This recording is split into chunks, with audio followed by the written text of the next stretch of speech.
Good evening, everyone, and welcome to the special session of the Ann Arbor City Council, April 23rd. Would our clerk, the clerk please call the roll of council.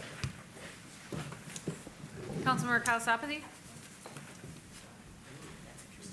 Councilmember Bannister? Here.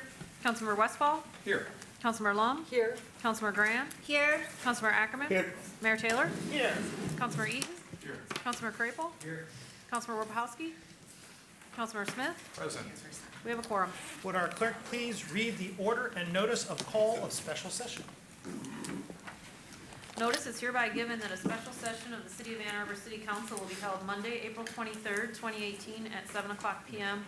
in the council chambers, second floor of the Guy C. Larkham Jr. City Hall Building, 301 East Huron Street for the following purposes.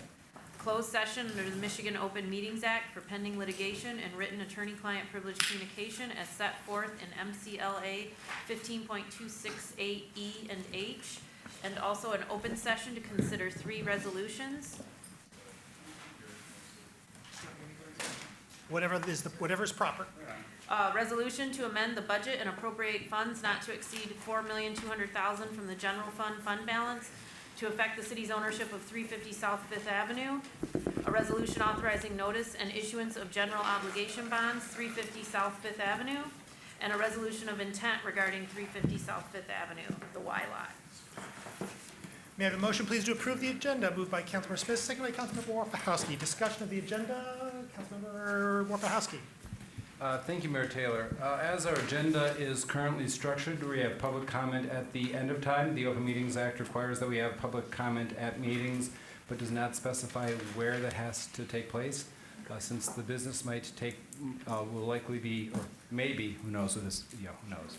But maybe after, before public comment, I ask that we move public comment prior to DC1. Perhaps I could just suggest prior to the closed session. Yes, there. Thank you. Councilmember Ackerman. I was just seconding the motion. Oh. Any discussion of that change? All in favor of the agenda as amended? Aye. All opposed? I'm sorry. I was going to Yes. offer another amendment. Yes, please. I would like to move DC1 to be considered after DC3.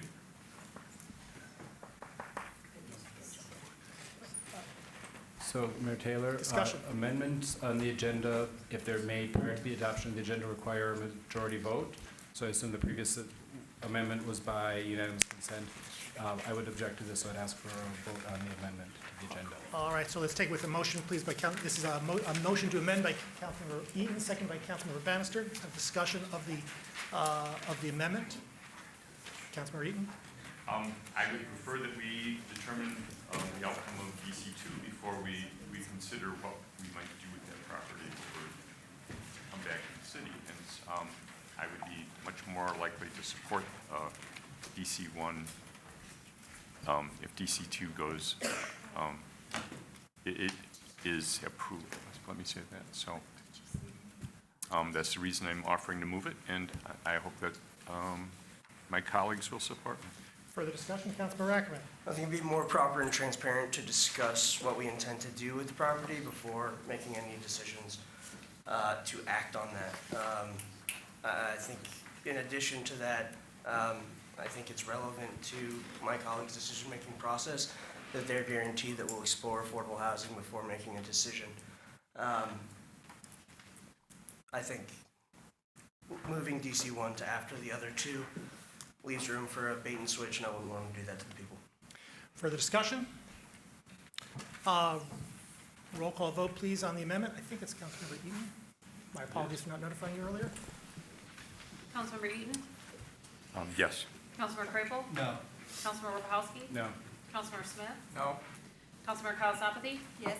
Councilmember Bannister? Yes. Councilmember Westfall? No. Councilmember Lum? No. Councilmember Graham? No. Councilmember Ackerman? No. Mayor Taylor? No. Motion failed.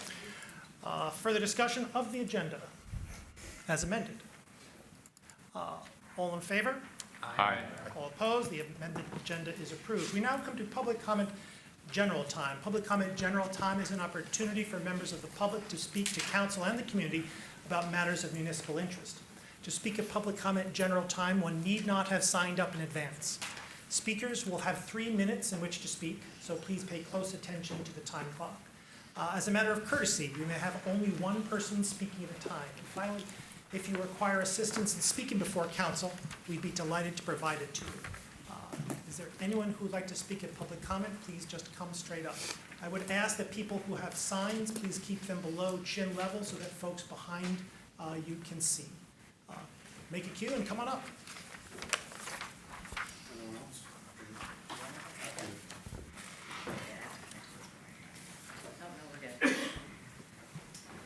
All right, this is interesting. I thought public comment wasn't going to happen, so some of you got an email from me with this exact thing on it. Hello, my name is Amory Jau Corvo. Maybe some of you remember me as someone who comes to public comment sometimes. Thank you all for being here and for deliberating on this important decision. I haven't been here for all of it, but I've read stuff, and I know it was tense at times, but thank you so much for having this discussion and for pushing for affordability and all moving forward in the general direction of what's in the best interest for the city. If I can offer some information about myself, I spent a good chunk of summer and fall fighting the International Village development, with the amazingly dedicated anti-gentrification activists in Ypsilanti, who are all passionate about housing being a basic human right. While their city council was preoccupied with numbers and monetary gains and losses, the city's renters, people of color, low-income residents, and even many homeowners were willing to creatively seek other options and other solutions to the issue with the Water Street property, which I wrote a small pamphlet on last September if anybody is interested. And right now, those same activists are coming up with new solutions to present for the future of that property, which will serve Ypsi's population and make it a better city for the long-term residents and for others. Two things I learned in Ypsilanti that are shareable and very applicable to the Wylot decision in Ann Arbor. One, people need affordable places to live. Affordable housing defined by the U.S. Department of Housing and Urban Development means spending 30% or less of your income on rent. In Ann Arbor, that completely does not exist. People want, need, and demand affordable housing. Young residents, graduates from Ann Arbor Public Schools will need affordable places to live if they're not able to move immediately. Longtime residents being pushed out need this. Workers in our downtown area's many restaurants need this, and several other community members need this. Two, if the public is curious, and we are curious, we do research. We report our findings to each other too, especially if they're interesting or about interesting people like Amanda Edmonds. While I doubt this deal has as much of a dirty underbelly as the Water Street one, I thought that worth mentioning.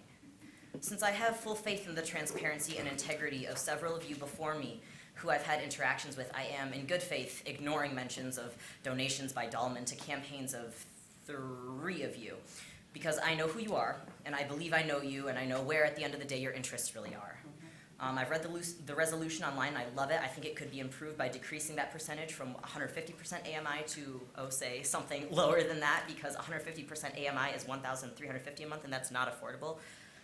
But I think it's a great start, and I love the fact that council is showing more interest and more care for its lower income residents because they've been ignored for so long here. And I believe that in the best interest of the city, council should vote yes on this resolution. Thank you all very much. Thank you.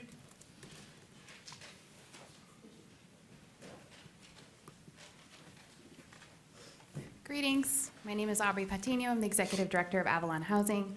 I'm here tonight to thank those of you who have brought forth and supported the proposal to purchase back the Y lot. I appreciate the willingness to reconsider how we use this lot and its potential for affordable housing development up to 150% of fair market rent. Would love to see that cap lower, but I support any capacity for us to leverage this precious location for affordability in the midst of our affordable housing crisis. I understand that it's complicated and carries some risks, but from my research, these risks are calculated and worth taking despite being complicated. The City of Ann Arbor signed on to an equity initiative called One Community this year. Keeping this lot in the hands of a for-profit developer with no intention of achieving affordability is the antithesis of this equity work. We need to aggressively pursue every single opportunity before us to develop affordable housing, and that requires some risk-taking. This is why we at Avalon call ourselves a leap of faith organization. Voting your conscience means thinking ahead and boldly about what tools we have in our toolbox to accomplish this aim of developing more affordable units. To walk away from this opportunity would be negligible. In 2017, we had 103 homeless families and 353 homeless individuals who were assessed as requiring not just affordable housing, but affordable housing and services to actually self-resolve their homelessness. This is in addition to another 104 homeless families and 420 homeless individuals who are assessed as needing permanent supportive housing to permanently resolve their homelessness, making for a total of 980 people who experienced homelessness and needed both housing and services to get out of it, most of whom did not get that resource. So that doesn't even include the folks who were able to self-resolve but obviously still needed affordable housing.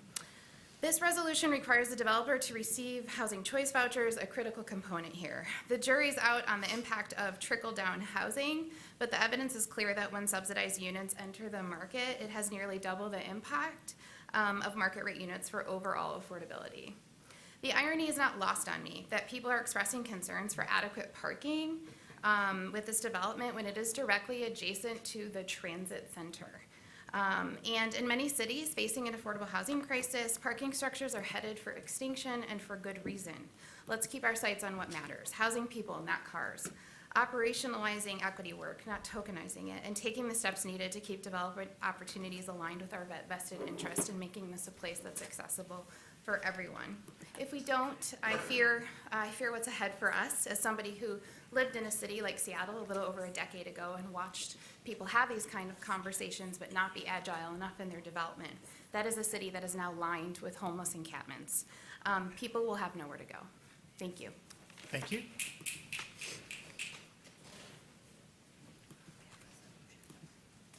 I'm Eleanor Pollock. I live at 515 Detroit Street, and I'm a member of the city's Housing and Human Services Advisory Board.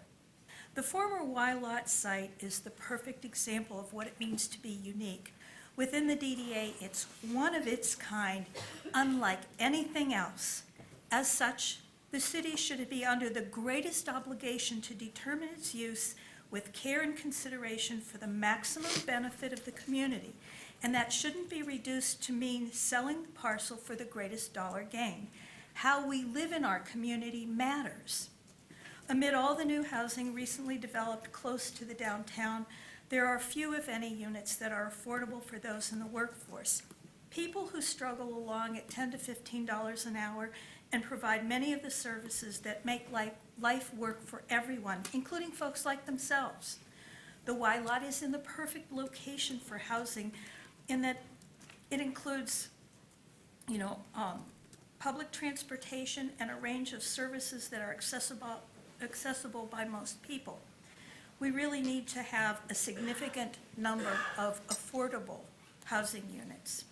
The agreement with Dahlman was undertaken for the development to happen in a specific time period, and then the city was entitled to buy that parcel back. Since the sale to Dahlman, the city hasn't even given any thought to what might happen if the development didn't happen. I mean, a waste of time here. So here we are, and a large sum of money seems to be the controlling issue. Why aren't we talking about this unexpected opportunity to develop truly diverse housing on land that provides for a real balance in affordable units? So that you have affordable units and upscale units, but it's in balance, not just a token nod.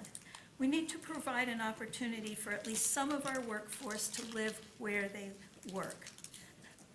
Time-limited citizen study committees for critical topics are not unusual in Ann Arbor.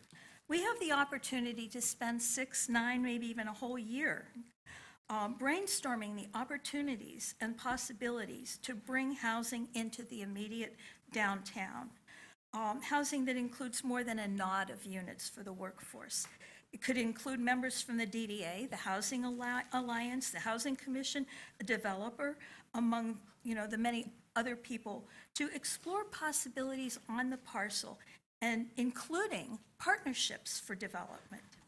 This is the responsible approach to the Y-Lot is to put forth the time and effort to come up with well-considered solutions for truly diverse housing development. I'm asking City Council to do the responsible thing, buy back Thank the you. Y-Lot. The Y-Lot is one of a kind. It's unlike Thank you. anything else. Let's make its development truly unique. Thank you.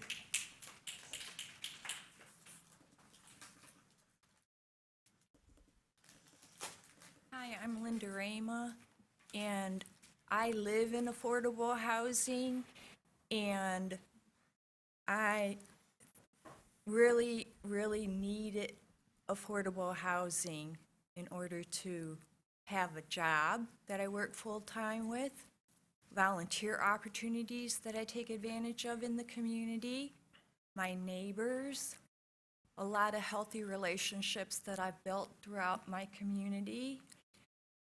And I really hope that you consider a person as well as the home that you would be able to provide for somebody. Thank you. Thank you.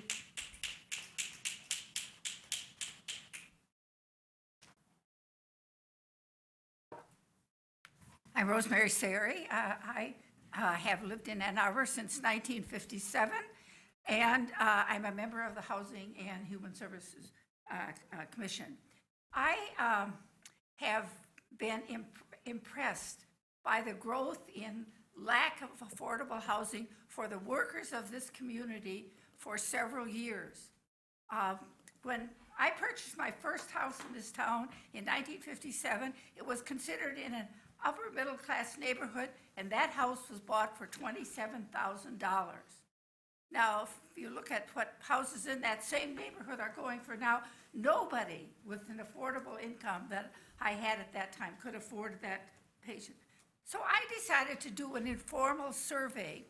I happened to be in the hospital for some medical treatment, and then following that, and I interviewed nurses and doctors and technicians about where they lived and why they lived there. I did not find one person among the hospital staff that cared for me, and I was there for an extended period of time, that could afford to live in Ann Arbor. So they were living in Wayne, Westland, Cat, as far away as Howell, because they could not afford to live here. And they preferred to live here, but there were no opportunities for them. I subsequently interviewed a group of people in restaurants I went to. I interviewed some of the staff there, and I also interviewed some retail store workers, and I got the same message. So it is long overdue in this community that we provide for opportunities for workers in this community to be just as important to the community as new people are starting high-tech firms and so on, or even university faculty as myself. So I really do think this opportunity is one that we should really seriously consider. Some of you may have read the story in the New York Times this morning about what's happening to public workers in this country. And I think that story could be duplicated here in Ann Arbor. So I hope that we will address this opportunity that we have at the present time. Thank you.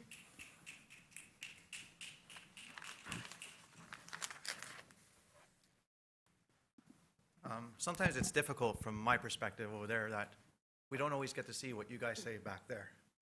And I say that because I want to believe that when you guys come out here and you vote on things and you will vote yes, then it's okay with your lawyers. And if you vote no on something, then I also want to assume that that's also okay with your lawyers, or at least that you know what the ramifications are if you're going against your lawyers. So I just say that because if I see something like this on the thing today and I like it, it sounds good, I say yes to it too.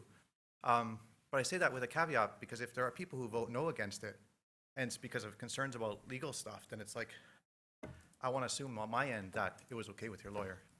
So that's what I'm getting at, is that sometimes from the public's perspective, it's sometimes hard to judge this stuff because we don't know the whole story. Otherwise, that's all I wanted to say. Thank you.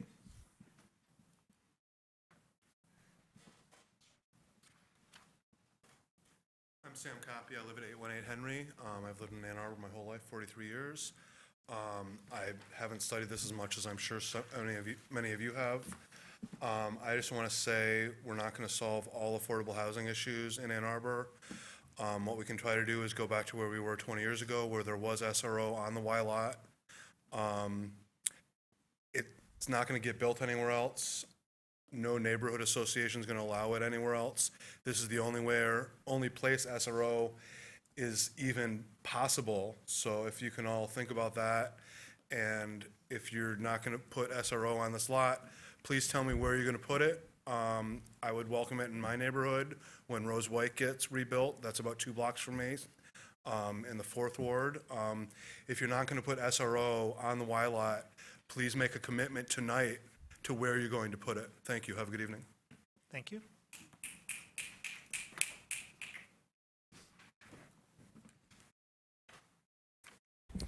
Hello, I'm Andrew Stumpf. I both live and work downtown, and I urge support for the Y-Lot repurchase resolution.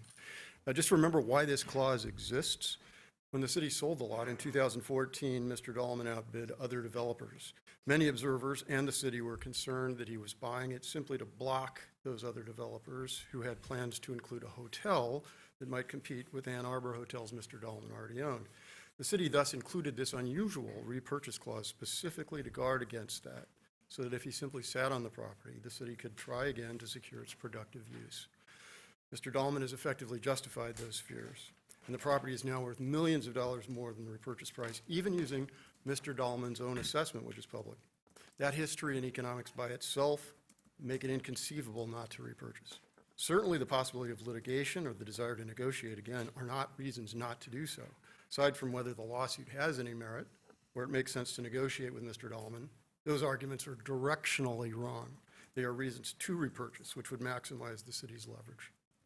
As to today's proposal by Mayor Taylor and Councilman Ackerman, I've heard as one potential argument against it that subsidized housing is not a good use for such a prime location. But that's the point of subsidized housing, to foster a mix of residents.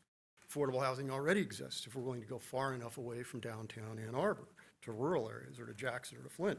The point of actively subsidizing is to have affordable housing right here, so people live day to day among others of different economic backgrounds, with access to the same opportunities, their children growing up attending the same schools.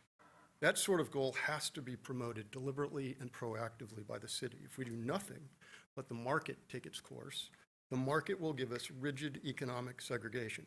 If you oppose this proposal because you like things the way they have been, rest assured that that won't be the ultimate result. We are seeing relentless gentrification. If we do nothing, eventually you'll be living not in the Ann Arbor you remember, but in Birmingham or in Bloomfield Hills. With all respect to Birmingham, it doesn't reflect, I think, Ann Arbor values. I see yard signs all over our town about welcoming and being inclusionary. Why would you have that sign but oppose proposals like this? We don't have locally control over a lot of social questions. We can't replace our country's president, for example, but we do have control over our own land use. The attractiveness of Ann Arbor property is a community asset. Let's use that value for good, open-mindedly, progressively, generously, rationally, instead of allowing it to fall at the city's loss to a single private interest for no coherent reason. Thank you. Thank you.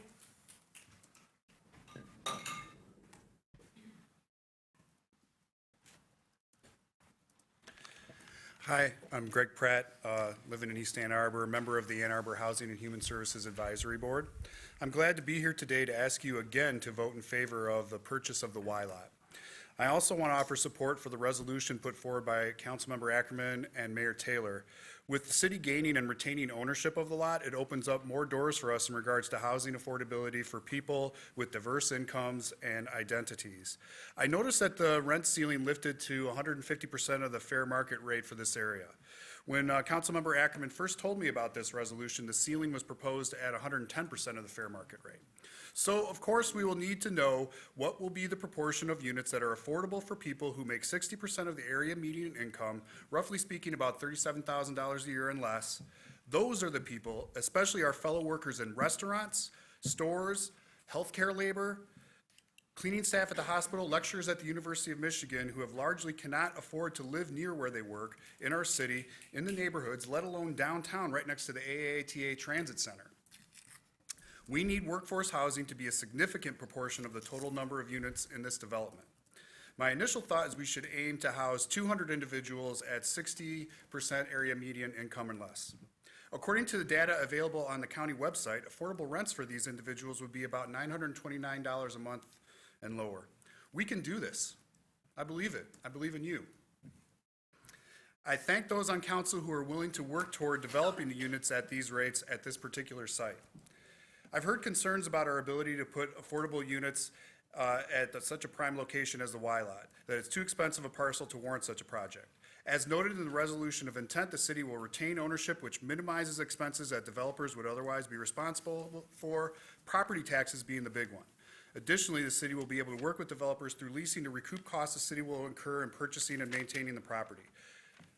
The city will soon also close on the sale of the library lot across the street, which should cover most, if not all, of the cost of the purchase of the Y Lot. Concerns regarding parking availability have also been expressed. People who use transit or walk or bike to their nearby work site will take the housing. We'll find those people. Finally, I want to address the members of council who thus far voted no, voted no on the purchase of the Y Lot and some of their supporters. The resolution of intent put forward by Councilmember Ackerman and Mayor Taylor proposes the city buy this lot with a defined use that will improve our community and also provide public spaces at the ground level. This is the kind of commons we should strive for. Our city has over 150 beautiful parks covering 2,000 acres of city land, which personally I enjoy too. If we are advocating for a commons and for a diversity of residents from different backgrounds and incomes, another park doesn't get us there. These proposals walk us as a city in that direction, so I ask you to consider that as you determine your votes on these resolutions tonight. Thanks. Thank you.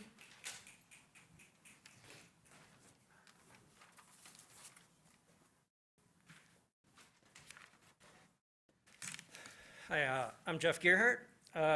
I guess I want to support this proposal going forward.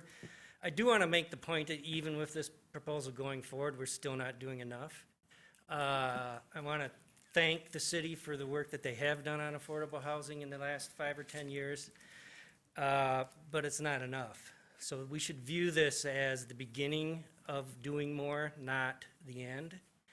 And, you know, the city paid for a study, 2014, that looked at housing affordability and economic equity in the county.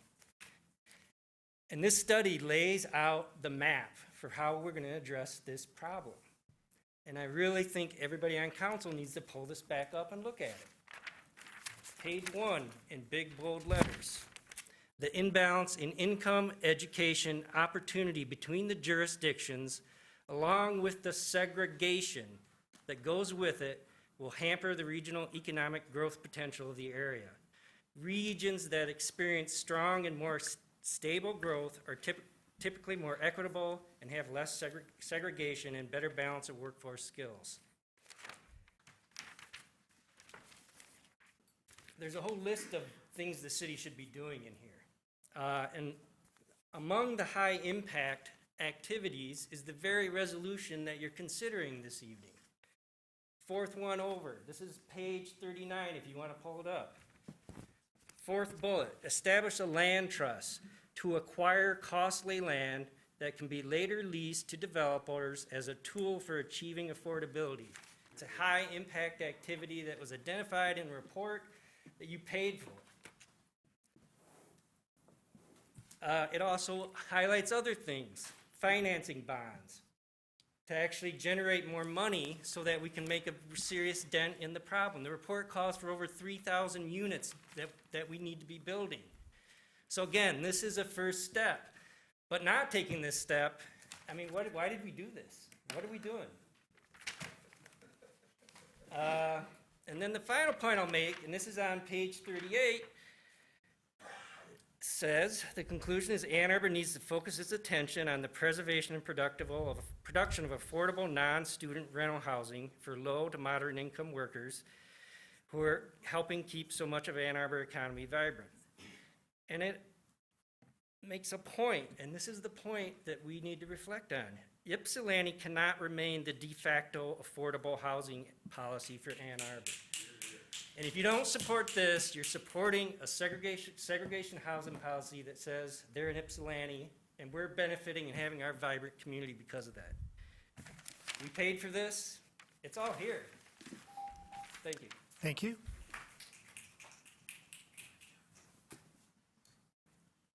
Good evening. I'm a resident of Ypsilanti, but I'm here tonight because I think your decision about the Y Lot will have implications not only for Ypsilanti, but also for the county as a whole.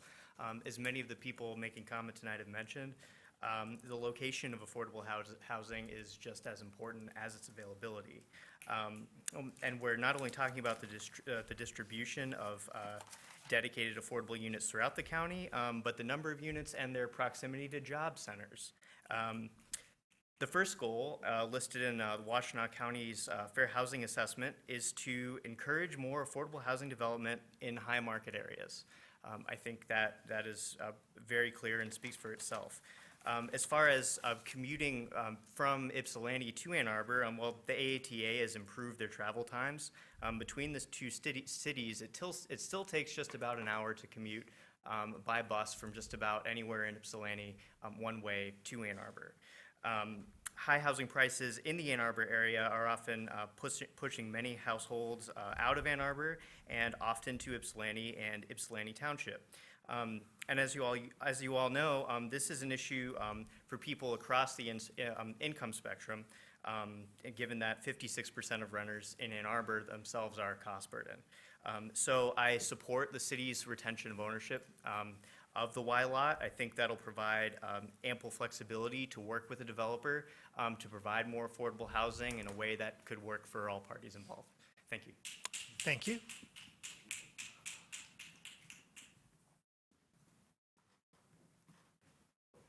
Good evening.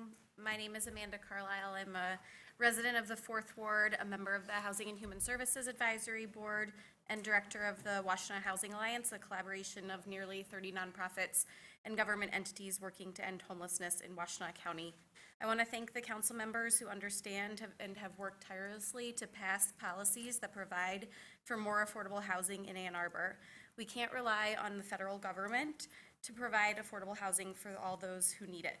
Only a quarter of those who are eligible for any type of rental assistance, low-income rental assistance in the nation, ever receives it due to the federal government's under-resourcing affordable housing.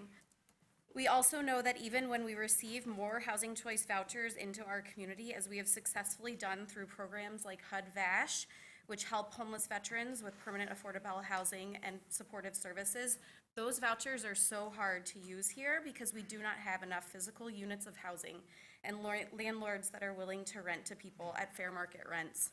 If we want to have a diverse workforce and diverse population of residents in Ann Arbor, as others have said, it is going to require creative action by our local government to foster the development and maintenance of affordable housing, especially for those at the lowest income levels who are often working as nonprofit workers, teachers, service staff at restaurants and bars, artists, and self-employed professionals. I encourage you tonight to vote in favor of the resolution that Councilman Ackerman and Mayor Taylor have brought to you.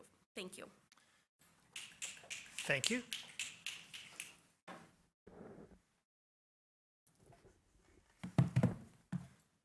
Hey, my name is Jack Jennings, and I live on 5th Street. And I'll tell you right up, I'm not a public speaker. So I'll do the best I can. If this were an easy issue, I think you'd all vote one way and be done with it. So I appreciate the time that you're spending trying to work down to the bottom of it and figure out what's the right decision. I'm not really speaking to the folks that are supportive of purchasing the Y lot. That's how I feel we should do it. I'm speaking to the folks that feel it is the wrong decision. What I've heard in the previous comments are a couple objections, and I'll try to read them off. One of the objections was if the city attempts to buy and Mr. Dahlman sues, the lot will get tied up in litigation. My response to that is Mr. Dahlman spent 4 years and did only one half-hearted and non-compliant attempt to satisfy the terms of the agreement. So my expectation is that he'll take another 4. And we'll be here in 2022 having this conversation. The other objection that I've heard is that the estimated value of this property is not credible. Whatever the value of this property is, it is certainly more than $5.3 million. Another objection I've heard is that the city is doing this just to make money. Incorrect. The city is doing this to enable the creation of more affordable housing. That's going to cost money to do that. If we just wanted to make money, we'd buy it, we'd sell it as high as we can, and then use the money however we want. The last one I have is implementing an affordable housing development is in downtown Ann Arbor is too complicated to complete. I agree it's complicated. It's not a simple matter. The first step is to get the property and then work on that goal. But we can make it simple. Put a request for bids at a cap price of $5.5 million with the restriction that development occurs within the affordable housing goals achieved. That will surely get developers interested in a property that some say is worth twice that. And it would make it a lot easier for them to put in the kind of development that we as a city want. Finally, I want to live in a city where somebody who makes $50 an hour can live right next door to somebody who makes $15 an hour. Thank you. Thank you.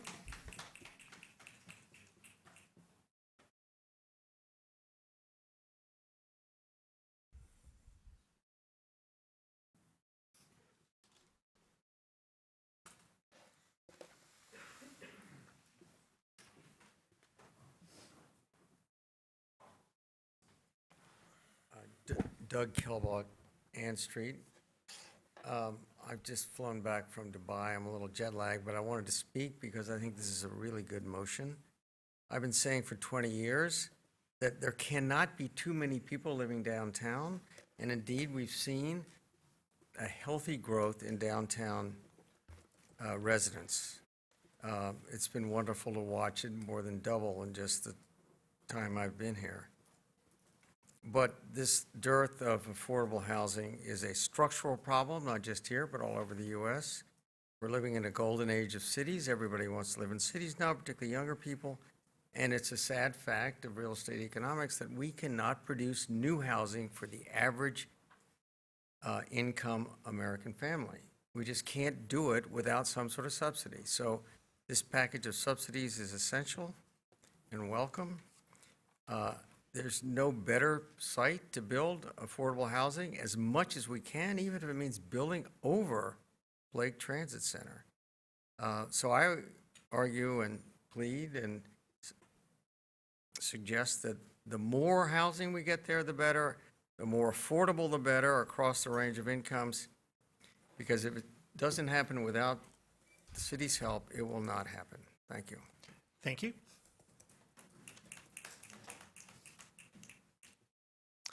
Is there anyone else who'd like to speak at public comment?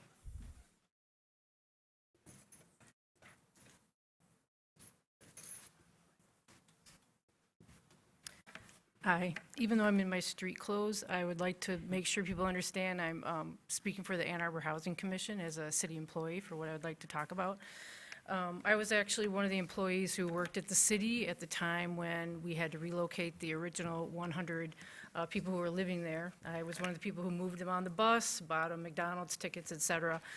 In some ways, I'm getting sick of talking about this site because we've had to revisit it so many times. But I do support the city making the purchase. And I just wanted to make a suggestion. Whether or not the city decides to go forward with the purchase, if there are the votes to do that, it is very complicated and difficult to do affordable housing development. I can talk about that firsthand. I think Howard and I are the only ones that work for the city who have done actual housing development for low-income housing. And I would add Avalon in as a organization who has done that as well in the city. And so I would hate for the resolution not to be approved based on a lack of agreement on what would happen on the site. So I would recommend that if you do decide to move forward on the purchase, that you tell myself or a group of city employees, direct us to do a 6-month feasibility analysis to look at each of the goals that you might have. So somebody here might have a goal of replacing 100 SRO units. Somebody else might have a goal of saying, whatever happens there, we want to maximize the price. Someone else might say, we want to pay back as much of our acquisition as possible and maximize the number of low-income housing units. So you may all have different goals for what could happen there. It would be very hard to say which one is the most feasible through a discussion tonight. You really need to hire an architect and engineer, look at the zoning, do environmentals. And so if the city does decide to acquire it, I would recommend that you allow a 6-month staff feasibility analysis that we could bring back to you with each goal and what it would cost to do that, what we could accomplish, how would we bring the funds together. That's all. Thank you. And I'll stay for the rest of the meeting if you have questions. Thank you.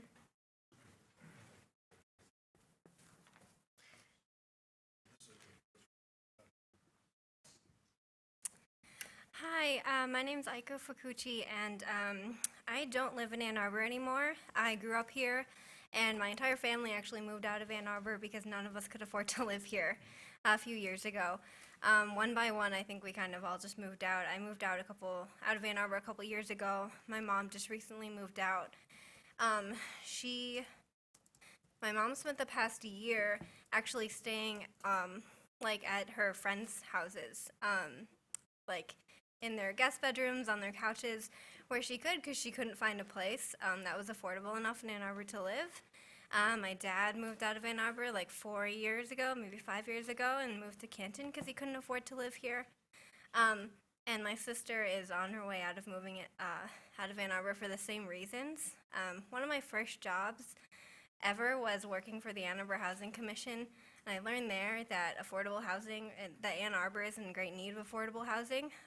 That was, I think, 6 years ago, and I think the problem's only gotten worse. So I just wanted to stand up and say something. I learned about this issue many years ago, and then I was impacted by it directly. I really hope y'all take these comments into account and vote tonight in support of affordable housing in Ann Arbor. Thanks. Thank you.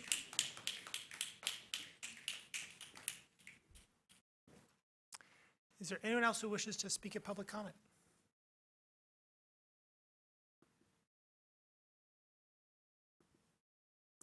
Seeing no one, public comment is closed. Mr. Postma, our closed session. Yes, Mayor, we have a closed session under the Open Meetings Act. It's for pending litigation and for attorney-client privileged communication. We have a motion, please, to go into closed session, moved by Councilmember Crapo, seconded by Councilmember Grand. Discussion? Roll call vote, please, starting with Councilmember Eaton.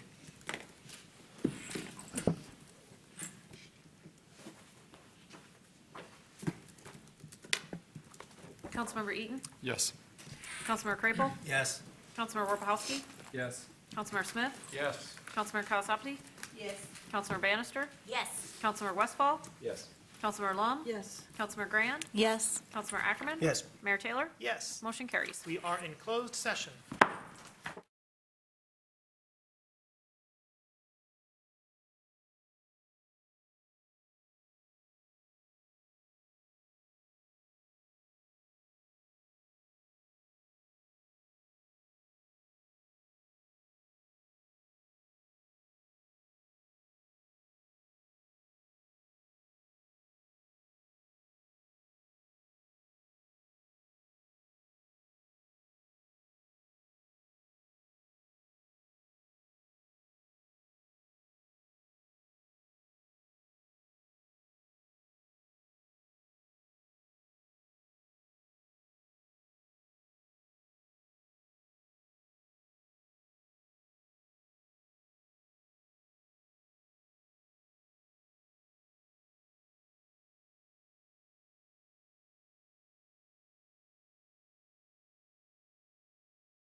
May I have a motion, please, to go back into open session? Moved by Councilmember Orpahowski, second by Councilmember Craypole. Discussion.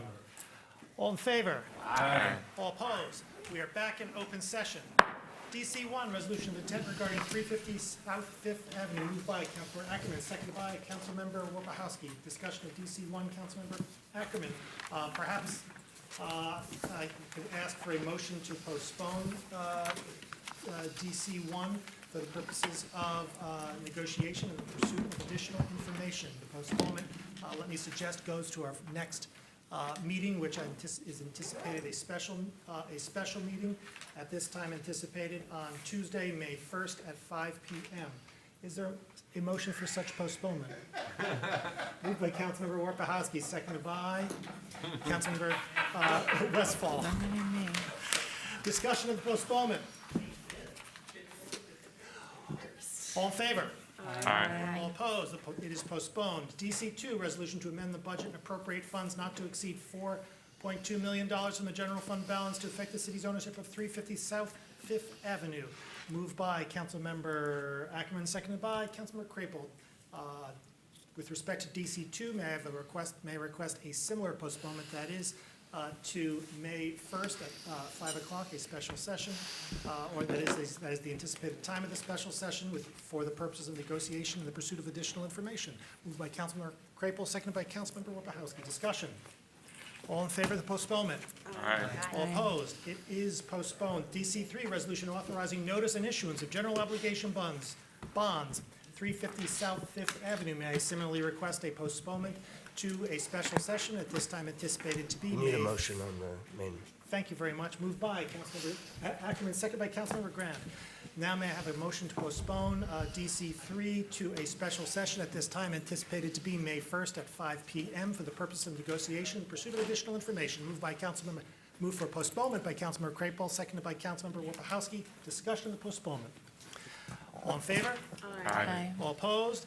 It too is postponed. May I have a motion to adjourn, please? Moved by Councilmember Craypole, seconded by Councilmember Bannister. Discussion. All in favor? Aye. All opposed? We are adjourned.